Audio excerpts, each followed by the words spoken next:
ನಮಸ್ಕಾರ, ಲೋಕಾಯುಕ್ತ ದಾಳಿ ಟಿವಿಗೆ ಸ್ವಾಗತ. ನಾನು ಗಾಯತ್ರಿ. ಬೆಂಗಳೂರಿಗೆ ಹೊಸ ರೂಪ, ಅನಾಥ ವಾಹನಗಳ ವಿರುದ್ಧ ಕಾರ್ಯಾಚರಣೆ. ಕೃಷ್ಣ ಭೈರೇಗೌಡರಿಗೆ ಹ್ಯಾಟ್ಸ್ ಆಫ್.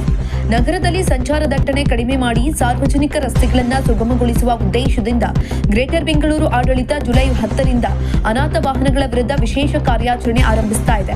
ರಸ್ತೆ, ಫುಟ್ಪಾತ್ ಹಾಗೂ ಸಾರ್ವಜನಿಕ ಸ್ಥಳಗಳಲ್ಲಿ ತಿಂಗಳುಗಳ ಕಾಲ ನಿಂತಿರುವ ಕಾರು, ಬೈಕ್, ಆಟೋ ಸೇರಿದಂತೆ ವಿವಿಧ ವಾಹನಗಳನ್ನು ಗುರುತಿಸಿ ಟೋ ಮಾಡಿ ವಶಕ್ಕೆ ಪಡೆಯಲಾಗ್ತಾ ಇದೆ.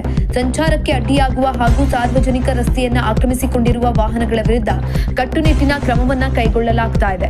ಇದರ ಜೊತೆಗೆ ಸಾರ್ವಜನಿಕ ರಸ್ತೆ ಮತ್ತು ಫುಟ್ಪಾತ್ಗಳನ್ನು ಒತ್ತುವರಿ ಮಾಡಿಕೊಂಡಿದ್ದ ಅನಧಿಕೃತ ಬೀದಿ ಬದಿ ವ್ಯಾಪಾರಿಗಳನ್ನು ತೆರವುಗೊಳಿಸುವ ಕ್ರಮ ಹಾಗೂ ನಗರದ ಸ್ವಚ್ಛತೆಗೆ ಹೆಚ್ಚಿನ ಆದ್ಯತೆ ನೀಡಿ ಕಸ ವಿಲೇವಾರಿಯನ್ನ ವ್ಯವಸ್ಥಿತಗೊಳಿಸುವ ಪ್ರಯತ್ನಗಳು ಕೂಡ ಗಮನ ಸೆಳೆದಿದ್ದಾವೆ.